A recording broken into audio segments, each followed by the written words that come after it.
c'est pour aller enterrer sa carrière. c'est pour aller enterrer. Parce elle va aller dire là-bas, les Africains c'est des sauvages, c'est des singes, il faut combattre les coloniser. Franchement, moi j'aimerais combattre les coloniser. Envoyer les soldats, on va aller coloniser l'Afrique. Je suis sûr qu'elle va dire ça là-bas. Oui, beaucoup de sœurs l'ont remis à sa place. C'est ça, tu n'as pas vu, moi, je n'aime pas faire la bagarre avec les filles, dire que oui, j'ai venu, non. Moi, j'organise le Biamali, j'appelle mes sœurs, je les explique tous les trucs, on vient, on évalue ton dossier, ah, telle personne, ce qu'elle fait, c'est pas bon, et voilà, si tu es une femme, bah, c'est elles qui vont s'occuper de toi. Moi, je vais faire qu'ils mettent le piment, un peu de piment par-ci, tu vois, coup. Tu vois, tambour par là, rigolade par là. En plus, c'est dans la bonne humeur. Tu vois, c'est dans la bonne humeur. On rigole. Joseph. Oui.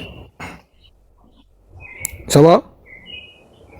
Oui, par la grâce de Dieu. Alhamdoulilah. Est-ce que tu penses que le Burkina doit faire confiance à la Côte d'Ivoire, au gouvernement d'Alassane Ouattara? Vraiment, c'est une question pertinente que vous avez posée.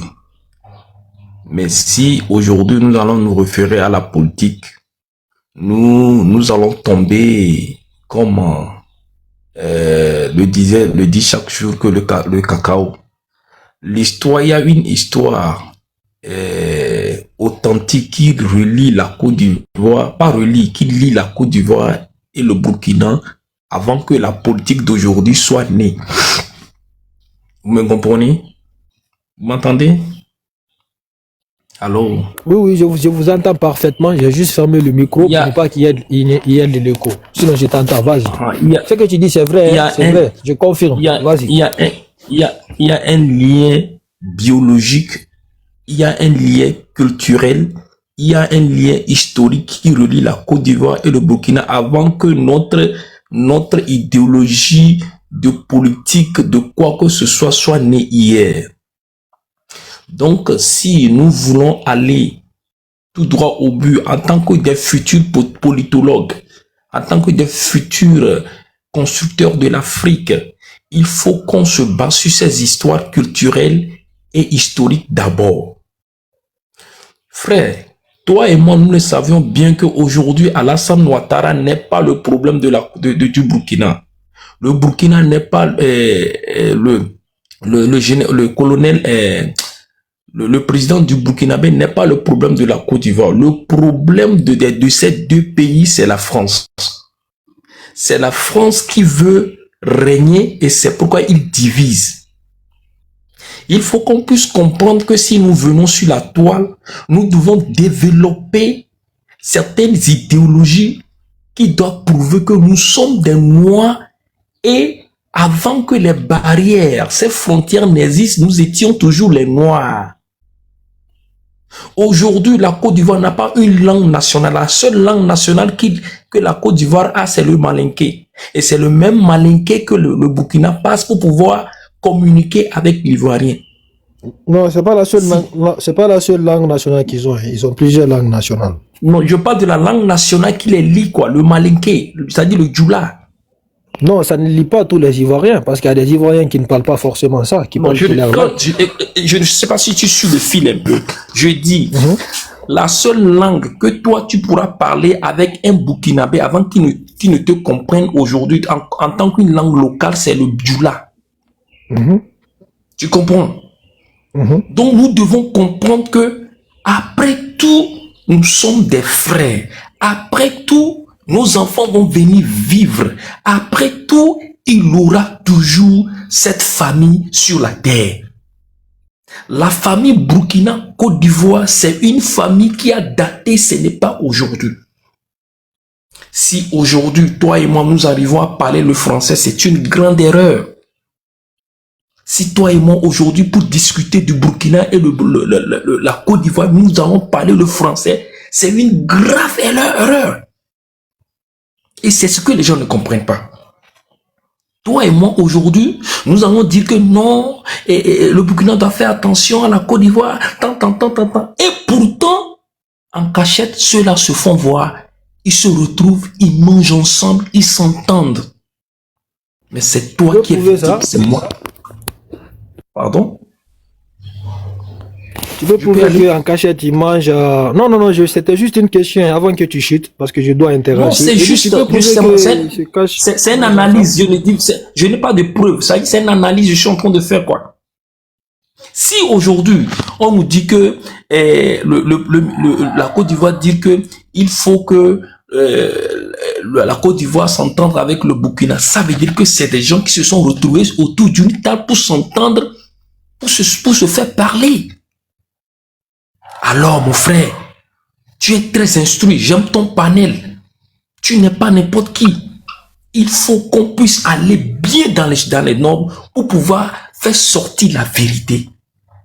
Sans la Côte d'Ivoire, le Burkina n'existe pas. Sans le Burkina, la Côte d'Ivoire n'existe pas. Un pays ne peut pas vivre seul, quelles que soient tes capacités, quelles que soient tes ressources naturelles. Moi, je suis quelqu'un, je suis togolais, je me suis venu me retrouver en Côte d'Ivoire et je travaille, je vis avec ma famille. Mais ça veut dire que sans la Côte d'Ivoire, peut-être que je serais un affamé sur les rues de Lomé. Vous voyez un peu? De même qu'aujourd'hui, c'est le samedi, quand vous allez à Lomé, au port de Lomé, un Ivoirien peut acheter 500 voitures et donner travail à 500 chauffeurs qui vont conduire de Lomé jusqu'à Elubo. Ça veut dire que nous devons vivre hands in glove. Les Anglais disent hands in glove. Frère, ton panel me plaît beaucoup. Laissons la politique à côté. Imaginez le nombre des hommes ivoiriens qui se sont mariés au Burkinabé. Imaginez le nombre des hommes burkinabés qui se sont mariés aux Ivoiriens. Et la politique va nous diviser. Et quelqu'un, un étranger qui a la peau blanche, toi et moi, nous avons la peau noire, va quitter très loin, venir nous diviser. C'est très pitoyable. Moi, je dis que le Burkina a besoin de la Côte d'Ivoire et la Côte d'Ivoire a besoin du Burkina. Il faut qu'on puisse comprendre. Alassane Ouattara n'est pas le problème du Burkina. Le capitaine Ibrahim n'est pas le problème du Burkina. Notre problème, c'est qu'on a oublié notre histoire. Et Alassane Ouattara n'a jamais rêvé de déstabiliser, mais détruire les Burkinabés. Je pense bien que de même que Ibrahim aussi n'a jamais rêvé de détruire. Je vais chuter, détruire la Côte d'Ivoire. Je te répète, il faut chuter en quelques minutes pour qu'on puisse écouter le frère qui a monté. Donc, de ce point, il faut comprendre que nous avons une histoire.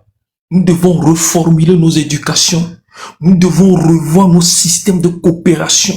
Nous devons savoir que les frontières n'existaient pas. On était là avant les frontières. Merci beaucoup, frère. Ok, merci beaucoup. J'ai bien écouté ce que tu as dit. Hein. Voilà, je ne vais pas revenir sur le fait que tu habites en Côte d'Ivoire et tout. Ça, c'est un détail. Et le fait que tu dis aussi qu'ils sont liés et tout par l'histoire, ça aussi, c'est des faits. Il y a même un livre qui a été écrit par l'un des premiers avocats de l'Afrique de l'Ouest qui s'appelle Frédéric Titenga Passiré, qui est un Ivoirien, qui a écrit son livre, il s'appelle Le droit des travailleurs et des immigrants. Voilà, il a écrit sur ça. Et le fait aussi de dire que notre problème c'est les blancs et tout, bah moi je pense que tu nous apprends rien en disant ça en fait, parce que tout le temps nous on le sait. Parce que moi j'ai des livres de la France-Afrique, l'empire qui ne veut pas mourir. Mais les blancs là ils passent par qui? Les blancs là ils ont installé leurs bases militaires dans quel pays? Tu vois, c'est la question qu'il faut se poser. Les blancs même qui sont accusés d'aider les terreaux, de donner les armes et les drones aux terreaux, les Français qui sont accusés de ça, eux-mêmes ils sont accueillis où? Tu vois, les terreaux courent, ils partent se cacher en Côte d'Ivoire. Combien de gendarmes ils ont attrapés, des gendarmes ivoiriens qui sont attrapés sur le sol? Moi je l'ai dit et je le réitère. Hein. Normalement, comme toi tu vis là-bas et tout, les panels comme ça, même si tu as ta photo et tout, tu ne dois pas monter parce que, voilà, il y a des ciblages et tout. Les peuples n'ont rien à voir. Les peuples n'ont rien demandé. Et les peuples n'ont rien fait. Mais la question, C'est comment se fait-il qu'un pays qui a été reconnu par ses propres journalistes dans son propre pays pour financement et aide au terrorisme, que ce pays-là est en contact direct avec toi, et puis le pays-là a des bases militaires, il a des milliers de soldats sur ton sol. Après tu dis, toi, il n'y a rien, tu es blanc comme neige, tu n'as rien à te reprocher. Malgré tout ça, malgré que le ministre de la Défense ivoirien s'est déplacé spécialement pour partir jusqu'en Turquie, pour aller dire aux Turcs de ne pas vendre des drones et des armes au Burkinabé. Tu dis que tu suis mes panels, tu aimes mes panels, mais je sais pas si tu comprends le sens de mes panels, parce que tu me dis de ne pas parler de politique. Il faut aller dans ma bio, tu lis ma biographie, c'est écrit dedans analyse et débat sur les enjeux du pouvoir les enjeux de pouvoir des religions et des sociétés en Afrique. Non, frère, tu ne parles pas de la politique. Toi, tu fais d'analyse. Tu es en train de voir ce qui se passe. Mais c'est la politique. Mais tout ce que j'ai dit là, c'est des analyses. C'est pourquoi je dis que la main tendue de la Côte d'Ivoire là, cette main tendue là, c'est une main tendue où il y a plein d'épines. Parce qu'ils sont déjà partis voir les Turcs pour les dire arrêtez de ne vendez pas des armes au Burkinabé. Pour quelle raison un pays souverain va aller dire à un partenaire d'un autre pays souverain de ne pas les vendre des armes? Tu vois, moi, c'est les questions que je me pose. Moi, le fait que tu dises que c'est les Blancs, moi, personne n'est d'accord avec toi sur ce point plus que moi. Moi-même, je chante ça ici tous les jours. Et je le répète et je le réitère. Mais sauf que les Blancs, les ont des proxys. Par exemple, le camp de Nema qui se trouve en Mauritanie. Le camp dans lequel les terreaux, ils s'entraînent, ils se forment. C'est pas moi j'ai dit, hein. C'est une députée, une élue mauritanienne qui a dit ça. Aujourd'hui, elle est en prison avec son enfant. Pour ça, tout le monde voit, la population voit les terreaux s'entraîner dans les camps. Mais comme tu viens de le dire, il faut connaître les analyses, il faut connaître la géopolitique, il faut connaître les conventions des frontières et tout, pour savoir que si quelqu'un il traverse une frontière, même si tu le vois, tu ne dois pas tirer sur lui. Parce que si tu tires sur lui, c'est comme si tu étais rentré là-bas toi-même et puis tu as commis un meurtre sur le territoire des autres. L'Algérie, c'est un partenaire fiable de ces gens. Et l'attaque du 25, il y a une ville au nord de l'Algérie, c'est là-bas qu'ils sont partis se soigner. Donc moi je le dis et moi je le réitère. Moi, en plus dans ma bio, c'est écrit à bas les xénophobes. Nous, on est contre la xénophobie. Tous les Africains noirs sont libres sur le continent. Partout où ils vont sur le continent, ils doivent être libres. Tant qu'ils exercent leur travail honnêtement, dignement, leur origine ou leur ethnie ne doit jamais les prétendre, ne doit jamais subir de prétexte pour qu'on les attaque. Jamais. Merci beaucoup. Frère, vraiment, tu es vraiment dans le rêve et je sais que c'est un combat que tu es en train de faire pour que certaines choses s'arrêtent. Et frère, vous savez, si vraiment nos leaders reconnaissent l'histoire qui nous lie, tout ce que vous venez de dire n'allait pas se passer. Si vraiment nos leaders, ceux qui se disent qui sont nos leaders, reconnaissent que nous avons un lien biologique, spirituel et culturel, historique, vraiment tout ce que vous venez de rencontrer tout de suite n'allait pas se passer. Parce que si moi, je suis de la même famille que toi, et quelqu'un vient me renforcer pour pouvoir t'attaquer, ça veut dire que je m'attaque moi-même. Voilà ce qui se passe en Afrique. On vient au pouvoir par l'appui de ces gens-là. Et par après, quand ces gens-là nous proposent des choses, on a horreur à dire non. Mais moi, je pense que ça, ce n'est pas le problème. À l'heure où nous sommes là, où le Mali, le Burkina, le Niger sont arrivés à un niveau, nous devons savoir que si ces trois pays tombent, c'est l'Afrique qui tombe. Il faut reconnaître ça. Si aujourd'hui, Ibrahim Traoré est tombé, c'est fini. Nous serons engloutinés par les Blancs, plus fort qu'avant. Donc tu vas voir que peut-être que c'est dans ce sens-là que la Côte d'Ivoire est en train d'œuvrer pour présenter ses excuses. Peut-être que c'est dans cette vision qu'il est en train d'aller. Parce que ce qui se passe aujourd'hui, tout le monde est fatigué de ces colonisateurs. Tout le monde est fatigué. Eux-mêmes, ils sont fatigués. Ils n'ont pas le choix. Donc, quand nous voyons la mue, dès le commencement, on les a critiqués, mais à la fin, les gens ont vu que c'est des pays qui sont aujourd'hui indépendants. C'est les pays qui prennent des décisions, leurs propres décisions, au nom de leur peuple. Donc, ces trois pays, si aujourd'hui ils tombent, c'est l'Afrique qui est noyée. Il faut comprendre ça. Tu vas voir qu'aujourd'hui, même le Bénin est en train de présenter ses excuses au Niger. Donc, moi, je vois que c'est dans cette vision-là qu'ils sont en train de travailler. Ils ont vu que c'est mieux qu'ils présentent leurs excuses. Les erreurs qu'ils ont faites contre leurs frères, c'est mieux de s'entendre avec eux, puis qu'ils puissent se pardonner et travailler ensemble. Parce qu'aujourd'hui, si il y a terroristes à la frontière du Burkina, ça veut dire que c'est facile à ce que les terroristes ne rentrent en Côte d'Ivoire. Maintenant, quand on voit les arsenals du Burkina, en Afrique de l'Ouest aujourd'hui, il n'y a pas un pays qui a d'arsenal plus que le Burkina. Donc, du coup, c'est des frères. Nous parlons nous parlons même langue. Nous avons même histoire. Même si on s'est blessé dans le passé, on peut se pardonner. Peut-être que c'est dans cette vision-là que la Côte d'Ivoire est en train d'œuvrer. Moi, j'ai toujours dit que la paix, c'est ce que le père Houphouët-Boigny dit que c'est un comportement.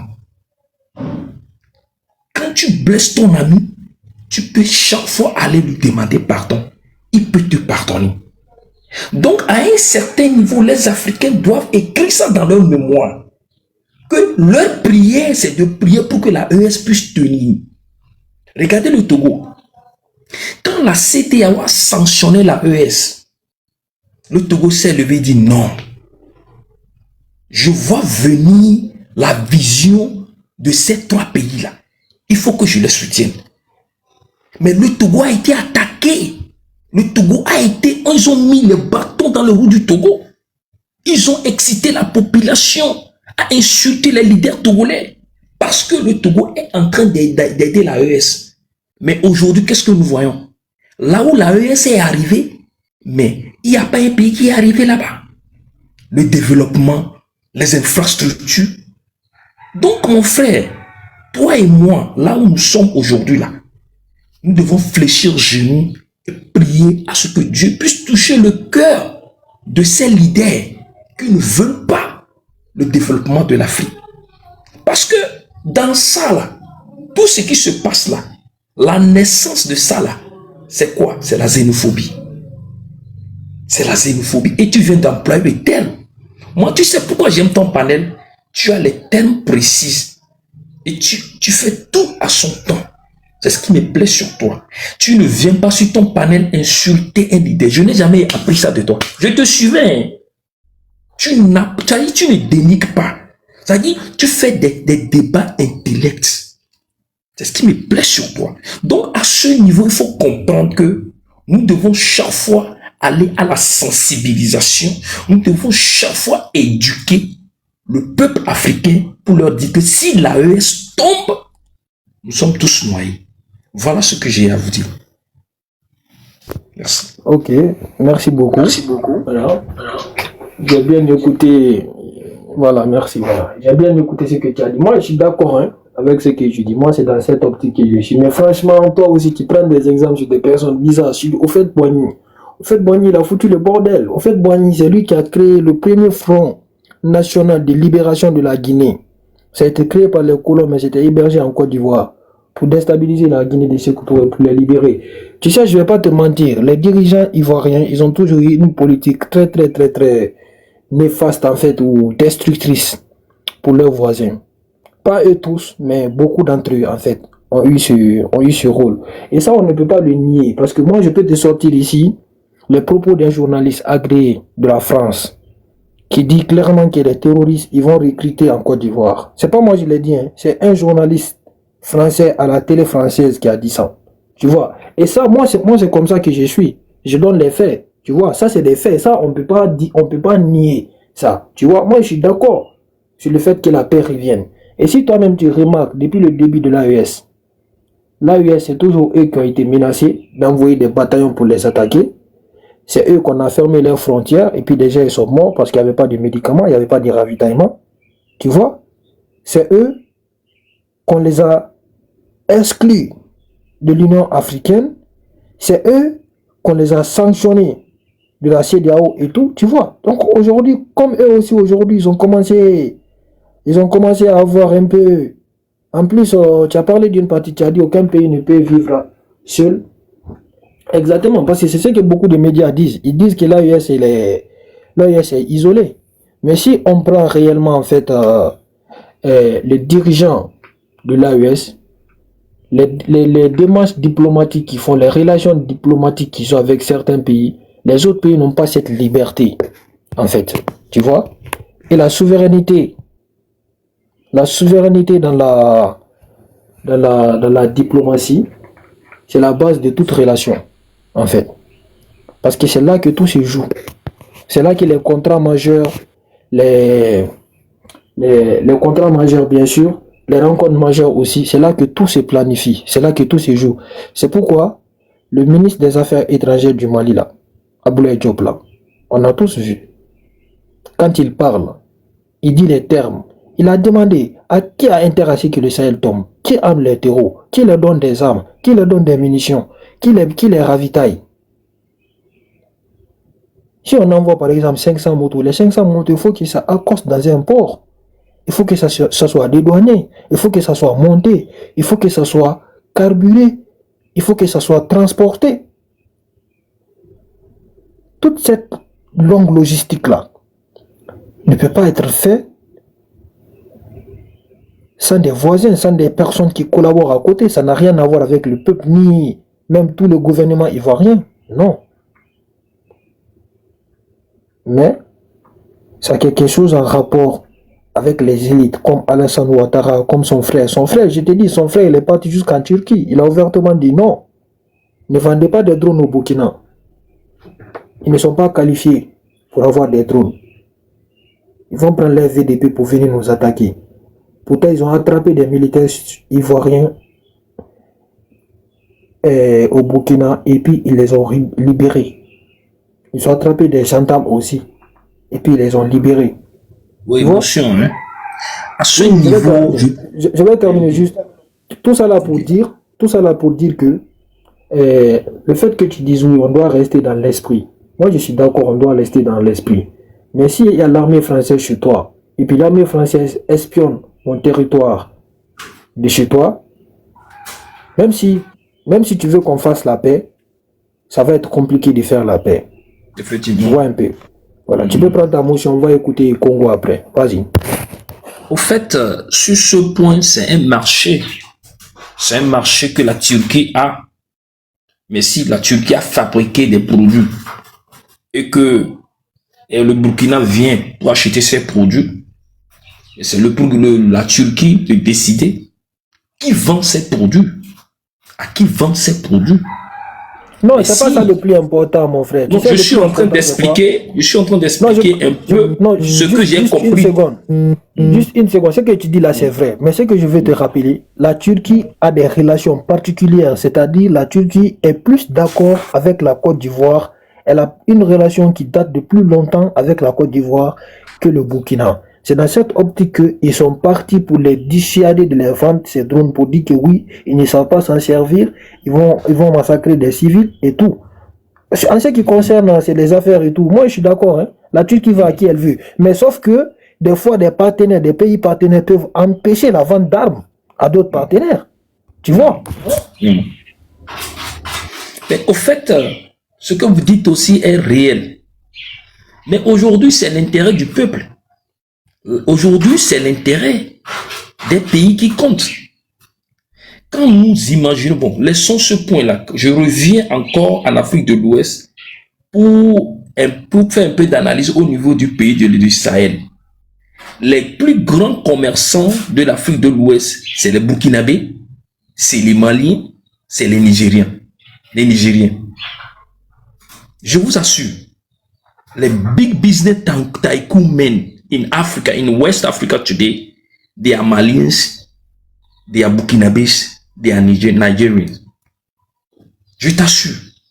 Aujourd'hui, quand nous voyons le chiffre d'affaires, quand le problème s'est passé entre le Burkina et le Sahel, et que les hommes d'affaires du Sahel, de la ES, ont retiré leur business, mais le port de San Pedro a un problème.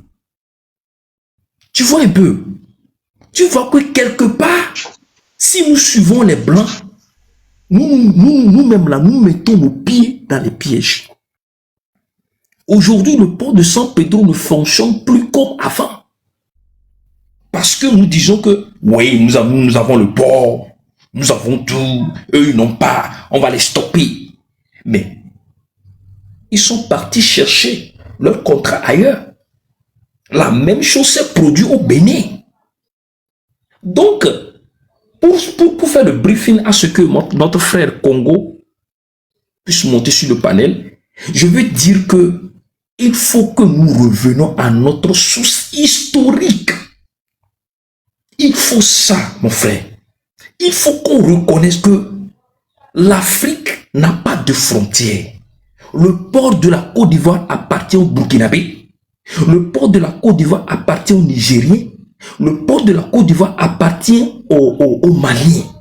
Tout ce qui appartient aux Maliens appartient aux Ivoiriens. Il faut qu'on puisse comprendre ça. C'est pourquoi j'ai bien illustré dans mes commentaires, dans mes dit tout de suite que aucun pays ne peut vivre seul. La Côte d'Ivoire a tout, certes, mais la Côte d'Ivoire ne peut pas consommer ses produits lui-même. Le Burkina a tout. Le Burkina a tout.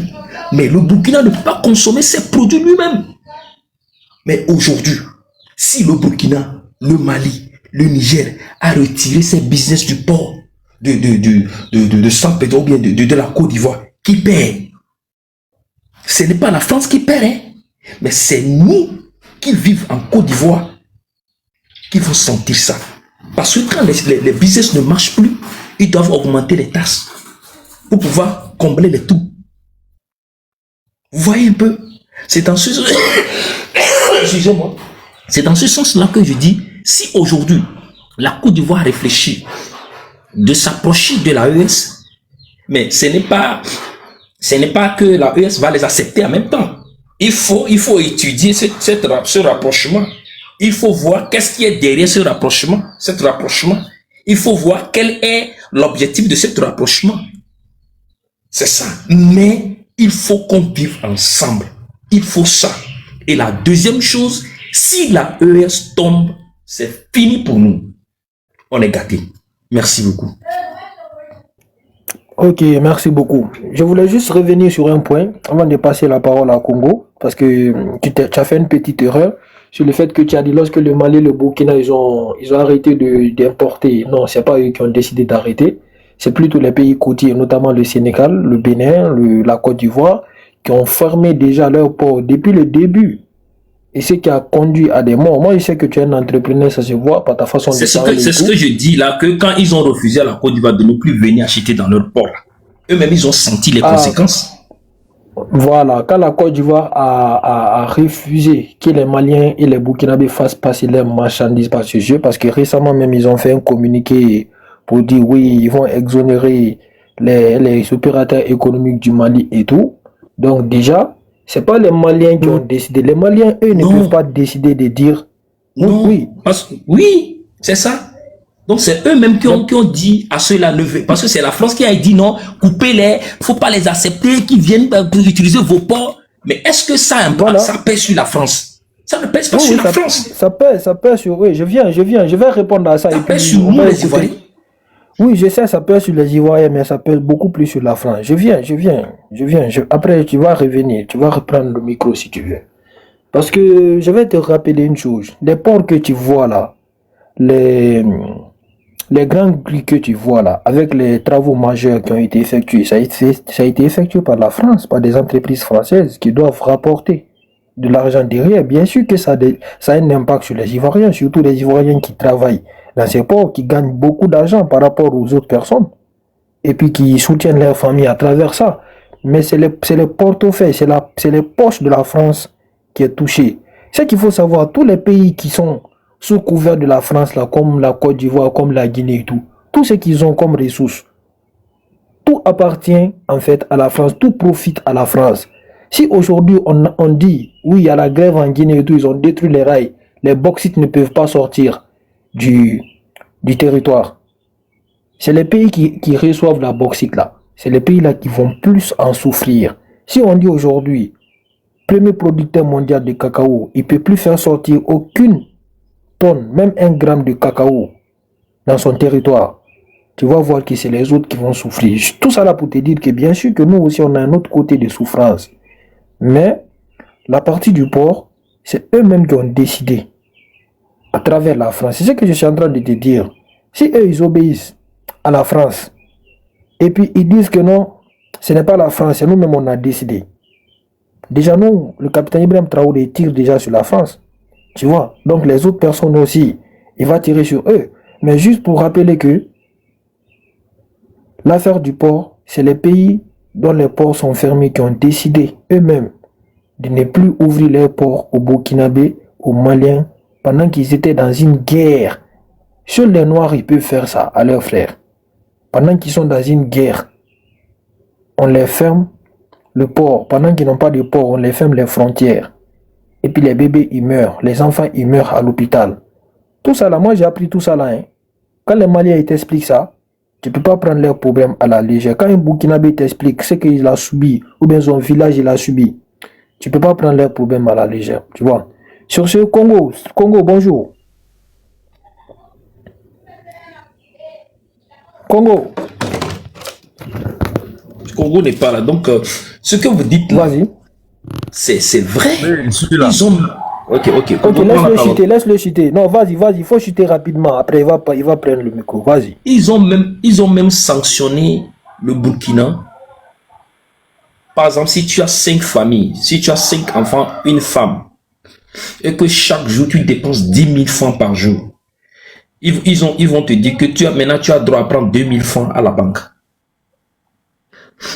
C'est partant de là que Faure Gnassingbé me dit non. C'est quel test de la CEDEAO qui dit de sanctionner un pays qui est sur le désert comme ça? C'est quel test? Montrez-moi le test. Parce que lui, il est au pouvoir avant qu'il est au pouvoir avant qu'il ne vienne. Lui, il maîtrise bien les tests. Il n'y a pas un test qui dit ça. C'est les pays qui ont décidé. C'est le peuple qui a décidé. Non, nous voulons Ibrahim. Nous voulons Tiani. Nous voulons Goïta. Mais quel est votre problème? Et en aucun cas, le peuple ne s'est jamais levé pour dire que non, Ibrahim, on ne te veut pas, on n'a jamais subi ça. Maintenant, si vous proposez une feuille de route à ces gens-là pour qu'ils puissent organiser les élections, eux, ils vous disent que il n'y a pas encore la paix. Et puis, il n'y a pas la paix. Il n'y a pas la paix à l'heure où ils sont là, à l'heure où ils sont aujourd'hui. Ils sont censés à travailler jusqu'à la paix règne. Si la paix ne vient pas, ils ne peuvent pas organiser les élections dans le bruit, dans du brouhaha. Regardez la fois passée, ils sont partis attaquer le port de Niger. On dit les djihadistes étaient dans un taxi parce que quand ils utilisaient les motos, on les traque. Ils étaient dans un taxi et ils sont venus à l'aéroport. Maintenant, l'information n'est pas venue vite, mais l'information est venue avant qu'ils ne rentrent dans l'aéroport. Donc, tout a été verrouillé. Ils ont tué combien? 13... Ils ont tué 13 militaires, 12 corps habillés, 2 civils. Mais le riposte a été positif. Vous voyez? Mais dans ces circonstances-là, vous demandez à ceux-là d'organiser les élections comment? Vous voyez un peu? Ça dit quelque part, ils savent que si les gars-là sont au pouvoir, l'Afrique va s'en sortir.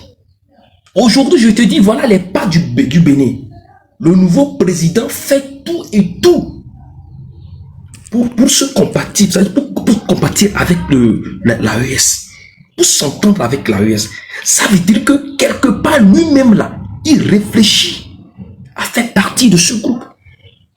Frère, à l'heure où nous sommes là, si un pays vous dit, eux là, ils peuvent vociférer, ils peuvent dire des choses sur les médias, non, mais intérieurement là, ils savent qu'un jour, ils doivent rejoindre l'AES. L'AES devient puissant, l'AES devient sophistiqué, parce que d'abord, ils ont la patience. Et parce que quand tu vois, ils ont la patience, ils ont bien maîtrisé le terrain. Et regarde la collaboration avec l'AES et la CEDEAO. Maintenant, c'est la CEDEAO qui court vers l'AES. Non, vraiment, vous êtes l'AES, mais nous voulons qu'on soit coopératif, c'est-à-dire on va coopérer ensemble. Tu vois un peu? Maintenant, aujourd'hui, la France aussi cherche à faire les démarches pour qu'au moins il y ait une coopération entre lui et l'AES. Ça veut dire qu'à un certain niveau, il y a quelque chose qui veut venir. Il y a quelque chose qui veut venir. Donc, je vais chuter en disant toujours que si l'AES tombe, c'est l'Afrique qui tombe. Regarde les Sud-Africains, les bêtises que les Sud-Africains sont en train de faire. Les Sud-Africains, donc nous tous, on a combattu. On a pris comme nos frères. On a fait le combat pour les Sud-Africains contre l'apartheid. Les Sud-Africains qui ont été assujettis par les Blancs. On les massacre, ils n'ont pas le droit. Toute l'Afrique était pour eux. Les Nigériens étaient pour eux. Tout le monde, toi-même, tu étais pour eux. Mais aujourd'hui, regarde ce qu'ils sont en train de faire à nos propres frères noirs. Regarde ce qu'ils sont en train de faire. C'est ce que l'AES lutte contre. Ça, c'est ce que l'AES ne veut pas.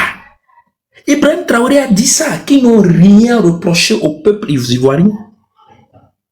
Mais leur combat, c'est contre l'ennemi qui viendra les déstabiliser. Mais si tu sais pertinemment que tu es ennemi, ça fait ton affaire. Ça fait ton affaire. Mon frère, le noir doit revoir ses éducations. Le problème aujourd'hui, tu sais mon frère, c'est parce que nous devons détruire l'éducation, le système éducationnel que les Blancs nous ont envoyé là. Nous devons détruire ça pour remettre une autre forme d'éducation en place. Tu t'imagines, le Burkina passe son bac à part, la Côte d'Ivoire passe son bac à part, le Togo passe son bac à part, le Bénin passe le bac à part, le Bénin lui dit il n'y a plus probatoire. Et puis nous tous, nous parlons le français.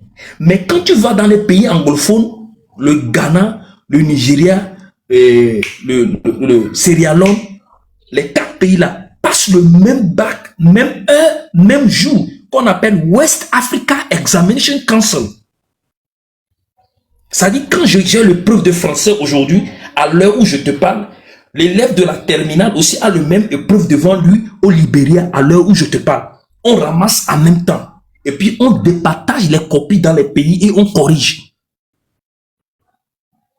Déjà, quand un Ghanéen prend son bac, ou bien un Libérien prend son bac, et il va en Europe, ou bien en Amérique, lui ne reprend plus les études. Mais toi, un Togolais, tu dois reprendre tes études. Parce qu'on n'est pas unis. C'est ce que l'AES veut faire. C'est de ça que l'AES parle. C'est de ça. Je vais donner la parole à Congo. Ok, merci beaucoup. Congo, bonjour. Est-ce que tu penses que le Burkina Faso doit faire confiance au gouvernement d'Alassane Ouattara face à la main tendue? Ok, voilà, bonjour tout le monde, ceux qui sont en bas, bonjour. Voilà, bon, cette nouvelle, voilà, on l'a appris, hein, voilà, soit déjà le gouvernement ivoirien tend la main vers l'AES. Vous savez, quand je ferai un petit exemple, hein, si je suis malade et que toi tu me regardes, que c'est Dja, à la longue, si je ne suis pas Dja, et que je suis en train de revenir à ma forme d'avant et que toi maintenant tu cherches à avoir un lien d'amitié, soit un lien de collaboration avec moi, moi je ne peux pas accepter. Puisque tu avais voulu que je tiens. Voilà, donc c'est à peu près dans ce sens quoi. Voilà.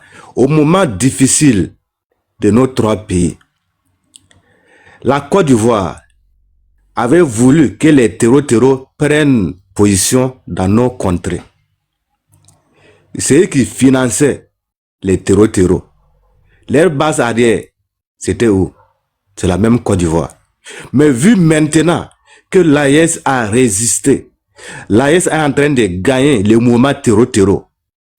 Donc les ennemis d'hier veulent revenir maintenant, soit disant qu'il y a l'air main tendue. Mais non, on refuse. On refuse. S'ils veulent, ils n'ont qu'à tendre leur main jusqu'à 2050. Leur main restera toujours tendue. Nous, on tourne dos. Voilà. Tant que le gouvernement de Alassane Ouattara n'est pas parti, nous, on ne veut même pas, puisqu'on n'a pas confiance à ce monsieur-là. On n'a pas confiance à lui. Tant que le gouvernement de Côte d'Ivoire n'est pas changé, s'il dit changé, c'est-à-dire un autre régime vient en place.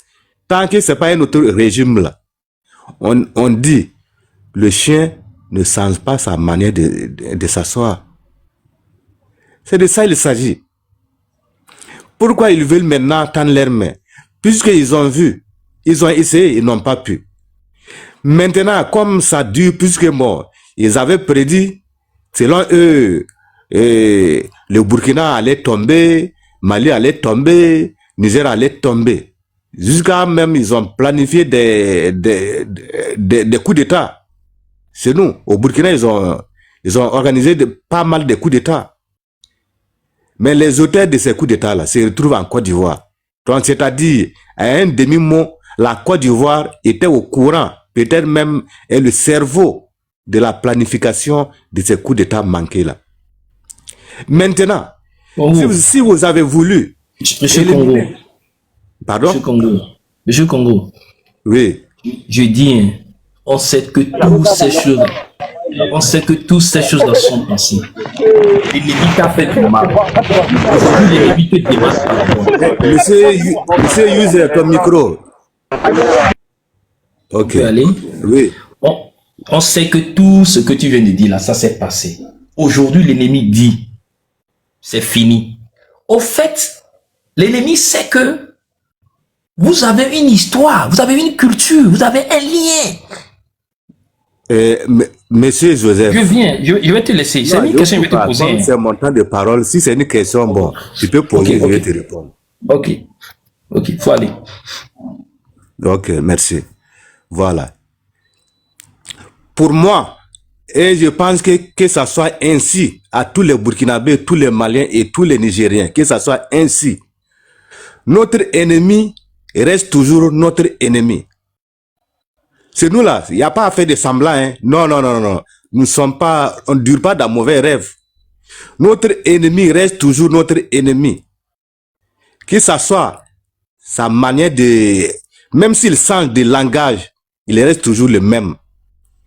On dit, si tu mets un bois dans l'eau, peu importe le temps que le bois va prendre dans l'eau là, il ne va pas devenir caïman. C'est de ça il s'agit. Dans notre mentalité là, la Côte d'Ivoire, surtout la Côte d'Ivoire, c'est le pays numéro 1, notre ennemi numéro 1 de la sous-région, c'est la Côte d'Ivoire. C'est la même Côte d'Ivoire même qui... Congo. Monsieur, pardon, quand vous parlez... Je vais juste poser une question. Non, la Côte d'Ivoire, écoute-moi, la Côte d'Ivoire n'est pas ennemie. Même si tu n'es pas d'accord avec moi, laisse-moi m'exprimer, s'il te plaît. Non, laisse-moi parler. Laisse-moi m'exprimer. Parce qu'il ne t'a pas coupé. Tu pourras parler après. Moi, je n'ai pas ouvert mon micro. Voilà. Je vous ai bien écouté en bas avant de faire ma demande. Voilà. Moi, je parle étant que Burkinabé, étant que Haïtien. Nous, la main tendue de la Côte d'Ivoire, on n'en veut pas. Je dis bien, la main tendue de la Côte d'Ivoire, on n'en veut pas, puisque ce monsieur, nous, on n'a pas confiance en lui. Il n'est pas un Africain. Dans sa tête, il n'est pas un Africain. C'est sa peau noire. Nous, on le voit, on pense qu'on est frère. Mais au contraire, lui, dans sa peau, il est blanc, hein, puisque toute sa mentalité là, est la mentalité des blancs. Moi, je vous dis, est-ce que vous savez pourquoi lui, avec Thomas Sankara, ils ne se sont pas compris? Donc, vous pensez que c'est maintenant il va changer? Depuis la révolution de Thomas Sankara, ce gars-là, il était rentré au pays, hein, il est rentré au bled, mais ils ne se sont pas entendus, puisque lui, il veut pour lui, il ne veut pas pour le pays, hein. C'est pas un patriote. Voilà. Normalement, il devrait travailler pour l'intérêt général de la nation. Mais au temps de Thomas Sankara, lui, il avait refusé. Il voulait ses propres intérêts. Il veut travailler pour son ventre. Raison pour laquelle, lui, avec Thomas Sankara, ils ne se sont pas entendus. Donc, le président Ofoe, donc, l'a appelé. Voilà. Vu que, bon, c'est un, soi-disant, un technocrate au niveau de l'économie. Voilà. C'est ce qu'on dit à l'époque, hein. Voilà. Ofoe l'a appelé pour qu'il puisse redresser l'économie ivoirienne. C'est de ça il s'agit. Voilà. Même bon, c'est pas ça le débat. Le débat est que ce monsieur, nous, on ne fait pas confiance, même un petit peu. Même 1 millimètre. Nous, on ne fait pas confiance. Ce monsieur-là, sa main restera tendue jusqu'à oh là là, on n'en veut pas. Point barre. Avant de tendre sa main là, s'il avait commencé d'abord à nous donner nos apatrides, ceux qui ont tenté de faire des coups d'État et qui se retrouvent aujourd'hui en Côte d'Ivoire, qui nous avaient livré, on peut dire, ah, le gars il est en train de changer. Voici. Mais est-ce qu'il y a preuve de confiance actuellement avec ce monsieur? Il n'y en a pas. Il y a nos citoyens qui sont en Côte d'Ivoire, où derrière eux, il y a des mandats d'arrêt. Mais pourquoi pas la Côte d'Ivoire, s'il veut vraiment faire un jeu franc, pourquoi pas nous livrer? Il ne va pas nous livrer. Nous, on a vu le cas du Togo. Le Togo, au moins, un petit peu, nous, on fait confiance au Togo. Puisque il nous a livré, les gars qui voulaient faire un coup d'État chez nous, le Togo nous a livré. Est-ce que la Côte d'Ivoire a fait cette démarche? Non. Donc, la Côte d'Ivoire n'est pas sincère avec nous. La Côte d'Ivoire n'est pas sincère avec nous. Il a vu maintenant clair. Et vous voyez que ses intérêts sont en train de perdre. Les intérêts de la Côte d'Ivoire sont en train de perdre. Le pays, la dette est en train de monter en puissance. Il n'y a pas d'économie. Le port là, il n'y a pas des gens qui partent là-bas. Maintenant, nous sommes orientés dans d'autres contrées. Mais vu maintenant que l'économie est en train de tomber aux cacahuètes, il veut nous reprocher maintenant, juste pour ses intérêts. Est-ce que vous comprenez? Vu aussi que nous avons interdit la vente du bétail vers peu importe la destination. Voilà. Mais la Côte d'Ivoire se dit comme quoi que nous on a interdit la vente du bétail en Côte d'Ivoire. Pourtant, on n'a pas donné un pays, une destination quelconque. Que c'est tous les pays. Nous on dit notre bétail ne sort plus. Mais on a vu sur les réseaux qui pleure. C'est les Ivoiriens qui pleurent. C'est les autorités ivoiriennes de la Côte d'Ivoire qui pleurent. Mais pourquoi ils pleurent? Puisque, affaire de terreau là, la Côte d'Ivoire bénéficiait beaucoup de choses, beaucoup de gains. Puisque, quand les terreaux volent nos bétails, la base arrière des terreaux déjà, nous savons que c'est la Côte d'Ivoire. Ils ont des collaborateurs là-bas. Nos bétails partent en Côte d'Ivoire. Ils vont les vendre là-bas à un prix moins cher. Raison pour laquelle tout récemment, la viande en Côte d'Ivoire coûtait moins cher par rapport au Burkina. Pourtant, les bétails quittent au Burkina pour aller en Côte d'Ivoire. Mais comment on peut justifier cela? Vous ne produisez pas ce que vous consommez, mais ce que vous consommez vous revient moins cher à celui qui l'a produit. Comment on peut expliquer cela, monsieur Joseph? Comment on peut expliquer cela? Mais vu que nous avons coupé ce cordon, la Côte d'Ivoire plaît. La Côte d'Ivoire voit clair dedans. Maintenant, il veut se rapprocher à nous, juste pour ses intérêts. C'est ça le jeu en fait. Mais nous n'en voulons pas. Même sans la Côte d'Ivoire, là, nous pouvons vivre. Déjà, il y a eu un temps donné où la Côte d'Ivoire avait fermé ses frontières avec nous. Le cas de la Covid, là, la Côte d'Ivoire a fermé la frontière, ça a duré des années. Nos citoyens qui vivaient là-bas, quand ils viennent au Burkina, ils veulent se retourner, donc ils ont des difficultés. Mais il y a d'autres qui ont l'air bien en Côte d'Ivoire. Mais il va falloir qu'ils font des va-et-vient. Tout ça là. Est-ce que vous savez la souffrance que nos citoyens ont vécue lors de la fermeture de cette frontière? C'est seulement la Côte d'Ivoire. Hein? D'autres, leurs frontières étaient ouvertes. Mais la Côte d'Ivoire avait décidé ça autrement. Maintenant là, trop c'est trop. Le gouvernement de la Côte d'Ivoire, nous ne voulons pas sa main tendue.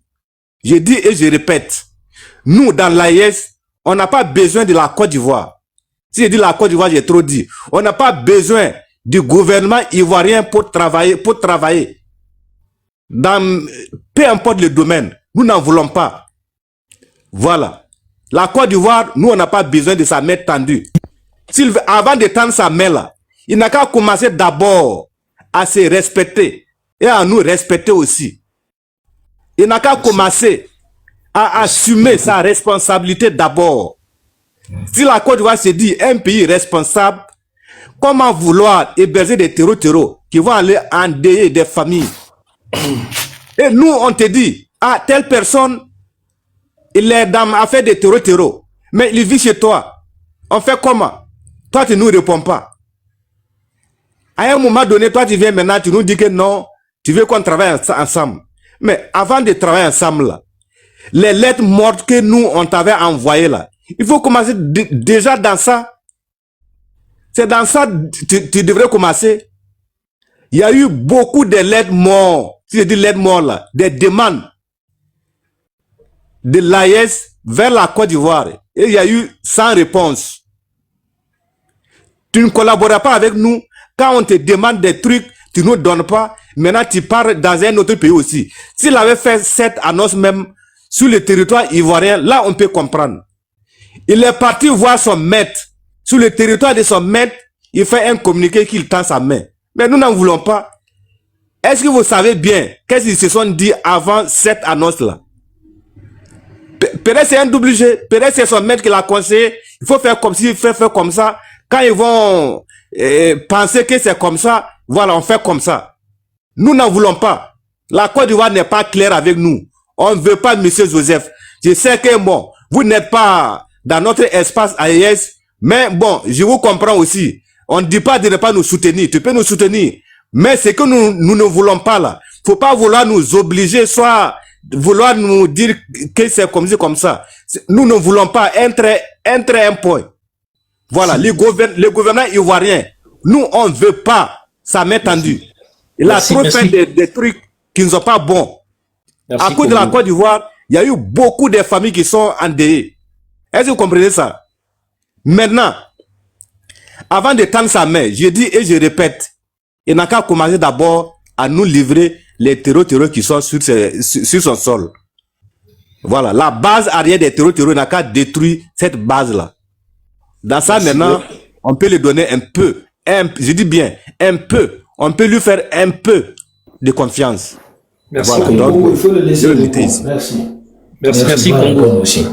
Congo, tu es vraiment... Voilà, il faut faire mon micro, j'arrive pas. Je vois que Congo s'est bien exprimé et puis je compatis avec lui parce que il a touché un point qui m'a aussi vraiment été sensible. Il a posé la question, est-ce que nous savions ce que les Burkinabés ont subi lors de ces fermetures de frontières? Ça, c'est quelque chose qui m'a vraiment touché. Ça m'a touché. Mais Congo, je te fais savoir que sur un panel, nous ne devons pas avoir la même position. Tu comprends? Pas d'une manière arrogante, mais d'une manière explicite. Il faut comprendre que si aujourd'hui, moi, je t'ai fait du mal et que je te tends la main aujourd'hui, c'est les conditions que toi, tu vas me donner. Ça veut dire que tu dois me donner certaines conditions. Ok. Parce que quand toi, tu dis que tu vas pas accepter, mais tu vas pas m'accepter, tout le monde va entendre, va dire non, c'est Congo qui n'est pas bon. Mais plutôt, aujourd'hui, l'AES, c'est une organisation, une grande organisation. L'AES n'est pas petit. L'AES a les grandes têtes, il a des intellectuels. Pour accepter la main de la Côte d'Ivoire, il sait quelles conditions poser. Il sait comment aller. Mais l'AES est très stratégique.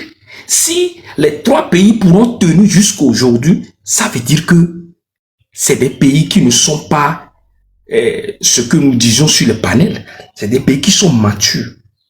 Arrivé à un moment, nous devons comprendre que, je reprends encore, je réitère, nous devons comprendre que la politique que nous faisons aujourd'hui, ce n'est pas ça notre origine. Congo, tu le sais bien que le Burkina et la Côte d'Ivoire ont un lien historique. Ils ont une culture, c'est-à-dire ils ont une tradition que même la politique ne peut pas séparer.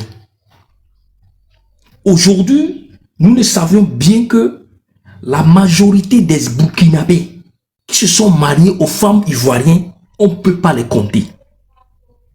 Aujourd'hui, la majorité des Ivoiriens qui se sont mariés aux femmes burkinabèses, on ne peut pas les compter. C'est rationnel. Il faut comprendre que si nous allons voir les choses dans cet angle de politique, nous allons plutôt nous empoignarder nous-mêmes. La Côte d'Ivoire, c'est un pays qui a été toujours un pays qui est manipulé, qui a été toujours un pays dont la France a manipulé contre ses frères. Tu le sais bien. Et dans mon analyse, je viens de le dire que l'AES, si l'AES est toujours en place aujourd'hui, c'est ce qu'ils voient. Parce qu'ils ne pensent pas que l'AES pourrait être aujourd'hui là. Donc, si l'ennemi dit aujourd'hui que non, je suis fatigué, maintenant je vais vous tendre la main, c'est à nous de leur donner les conditions dans lesquelles nous allons collaborer avec eux. Vraiment, tu m'as touché sur le point, un point sensible qui dit, est-ce que nous savions ce que les Burkinabés ont subi? Ces gens, nos chefs d'État aujourd'hui en Afrique, prennent des décisions dans leur propre intérêt. Parce qu'il sait que son enfant n'est pas en Afrique. Il sait que son fils ne fréquente pas au Burkina. Il sait que son fils ne fréquente pas au Togo. Donc quand ils prennent des décisions, ils oublient que il y a les enfants de pauvres qui sont victimes. Tu vois? Et dans ce que tu dis là, si on veut rentrer dedans bien, les gens ont rendu l'âme. Couper les soins médicaux, couper les transports, ça y est, le système bancaire est coupé. Imaginez le traumatisme. Mais nous devons aussi revenir à la source, que nous avons une histoire que nous partageons. Nous sommes nés, l'Afrique a existé avant les frontières. L'Afrique a existé avant les frontières. Donc c'est à l'AES de décider, c'est à l'AES de donner les conditions dans lesquelles il pourra accepter la Côte d'Ivoire. Moi, je n'accuse pas la Côte d'Ivoire Je n'accuse pas le Burkina. Moi, je ne suis qu'un citoyen en Afrique de l'Ouest comme toi. C'est nous qui sommes victimes. Voilà que toi, ce que tu viens de soulever, tu viens d'énumérer tout de suite. Moi, je n'ai pas expérimenté ça, tu vois. Mais tu vas imaginer quelqu'un qui n'a pas expérimenté ça, quand il va parler en faveur de la Côte d'Ivoire, ce qu'il va dire. Tu comprends un peu? Donc, moi, je te supplie, il faut mettre de l'eau dans ton vin. Nous voulons construire un État uni en Afrique. Nous voulons avoir un État solide pour combattre les Blancs là. Parce que tout ce qui se passe ici, c'est les Blancs qui manipulent nos frères contre nous. C'est les Blancs qui manipulent nos frères contre nous. Tel que tu viens de le dire que le Togo a extradé M. Damiba, aller là-bas. Tu sais, dans ce sens d'extrader les gens là, tu sais que si on veut rentrer dans ça, il y a certaines choses qu'on ne peut pas, toi et moi, on ne peut pas comprendre. Parce que nous n'avons pas fait ces études de relations internationales pour savoir qui on doit extrader, qui on ne doit pas extrader. C'est vrai. C'est des gens qui ont commis des crimes. Ils ont fui. Mais aujourd'hui, il faut comprendre que nous sommes appelés à vivre ensemble en tant que les Noirs. Laissons le passé, effaçons le passé, posons les conditions. Si vous voulez collaborer avec nous, voilà nos conditions. S'ils n'acceptent pas les conditions, ils n'ont qu'à aller. Voilà ce que je peux dire, Zongo. Si j'étais offensé, il faut me pardonner.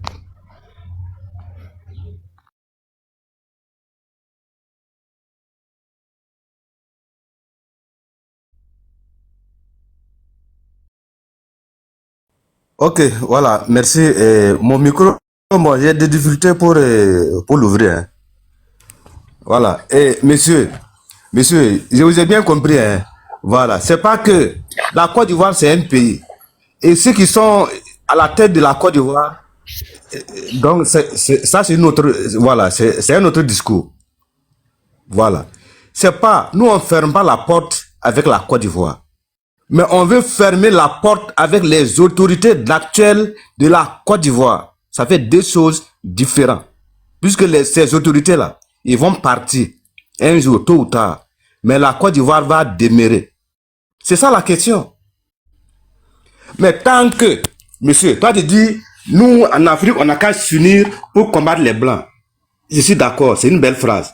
Mais est-ce que tu vas t'associer avec un élève de Blanc pour combattre ce même Blanc? Mais il va te trahir rapidement, monsieur.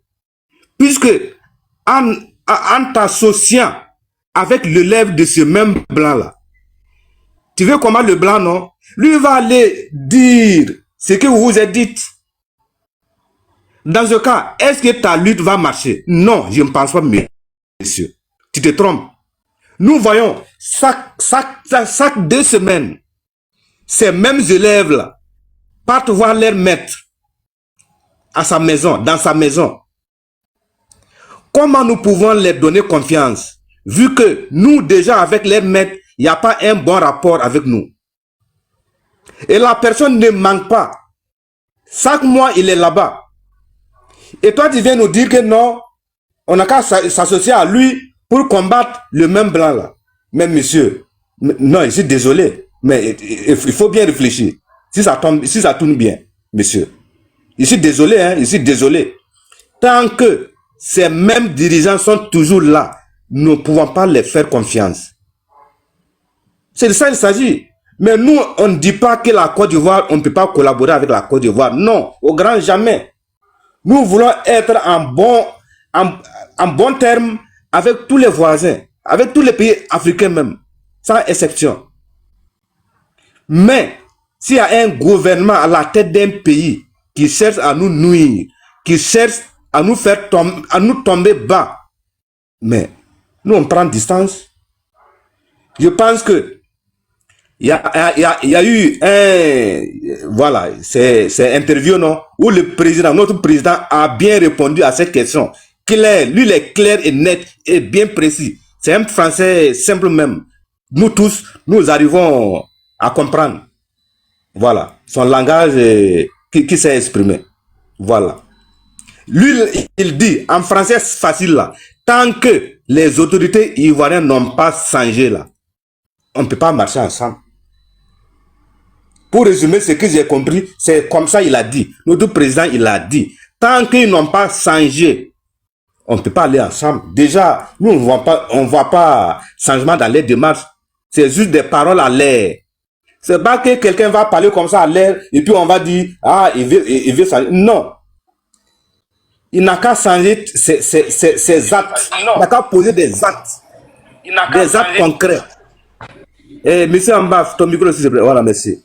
Mais il n'a pas posé un acte de confiance. Comment on peut le faire confiance? Mais non, c'est pas d'embouche-parole, monsieur. Je suis désolé. Je suis désolé. Nous, on a vu beaucoup de choses. Ce même ministre-là, le petit frère, soit le fils de Alassane Ouattara, là, lui, il a dit quoi en Turquie, là? Si c'est pas que nous, on a bon rapport avec la Turquie, est-ce que nous pouvons savoir que ce monsieur a dit la même phrase que nous savons? C'est parce que nous sommes en bon terme avec la Turquie. Et raison pour laquelle la Turquie nous a fait savoir votre voisin Intel, il m'a dit ceci, il m'a dit cela. Pourquoi la Turquie nous dit? C'est parce que la Turquie veut notre bien. Comme ça, nous savons de qui nous avons affaire. C'est de ça qu'il s'agit, monsieur. Ce monsieur-là, il n'est pas clair. Tant qu'il n'est pas clair, là, nous, avec lui, voilà. Donc, on ne peut pas regarder dans la même direction. Je suis désolé. La Côte d'Ivoire, c'est un pays. Nous, on n'a rien à voir avec la population ivoirienne. Avec le pays même ivoirien, avec le pays de Côte d'Ivoire même, nous, on n'a rien avec le pays Côte d'Ivoire. La Côte d'Ivoire, c'est un pays. Mais ceux qui dirigent actuellement la Côte d'Ivoire, nous n'avons pas la même longueur je ne sais pas. Voilà, on ne peut pas regarder dans la même direction. Déjà, bon, ils ont pris sens opposé. Voilà, comment on peut marcher ensemble vu que le sens est opposé? Ça ne peut pas. Nous, on veut aller devant et ils veulent nous faire retourner derrière. Mais on peut pas marcher ensemble, monsieur. Voilà, donc, du coup, tu peux dire quelque chose si tu veux. Voilà, monsieur, 3 millions, mais c'est 3 milliards. Voilà, et comme j'arrive pas à fermer ou ouvrir mon micro, donc je me mute ici.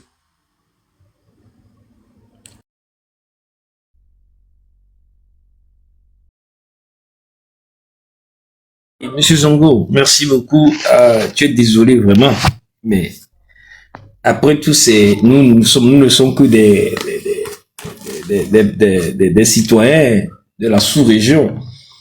Mais quand la décision sera prise, c'est là-bas on saura qu'est-ce qui a été décidé. Parce que tu viens de dire que il y a un Français qui a interviewé son Excellence Ibrahim Traoré et il a dit que si la Côte d'Ivoire change, ça veut dire que c'est les conditions.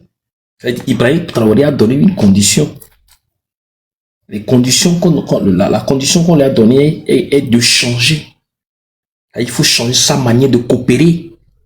C'est ce que je suis en train de te dire. Sinon, je ne dis pas que il faut commencer par coopérer avec lui comme ça.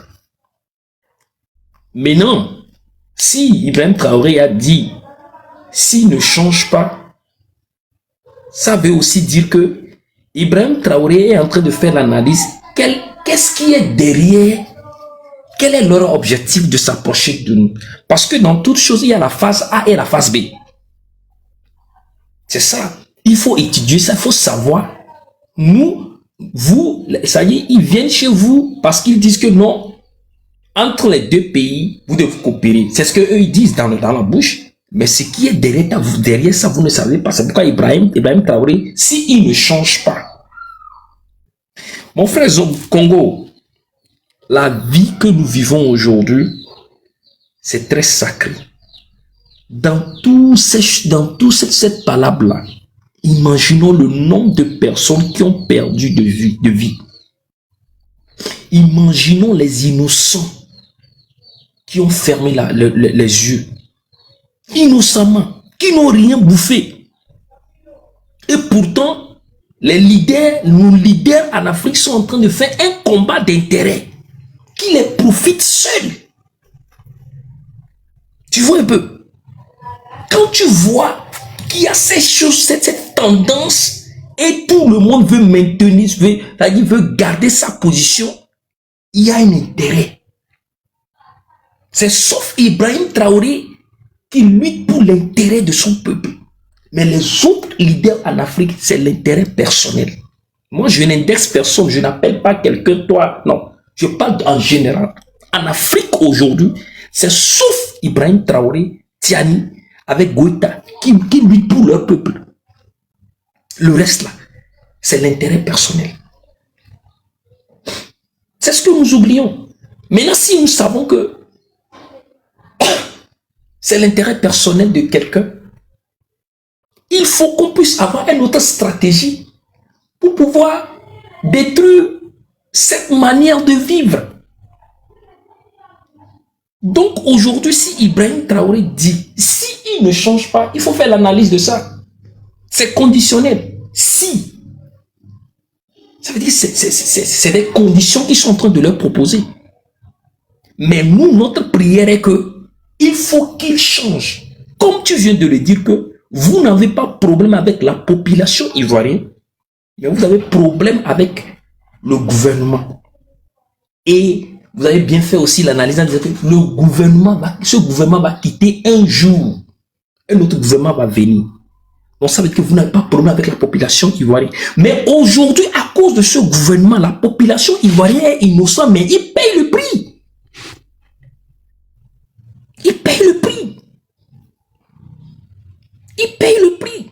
Donc du coup, si nous voulons faire nos analyses, nous ne faisons pas des analyses dans l'émotion. Nous ne faisons pas des analyses parce que, oui, on a été victime. Mais ce n'est pas le Burkina seulement qui a été victime de ça. Ce n'est pas seulement le Burkina qui a été victime de ça. Le Niger a été victime.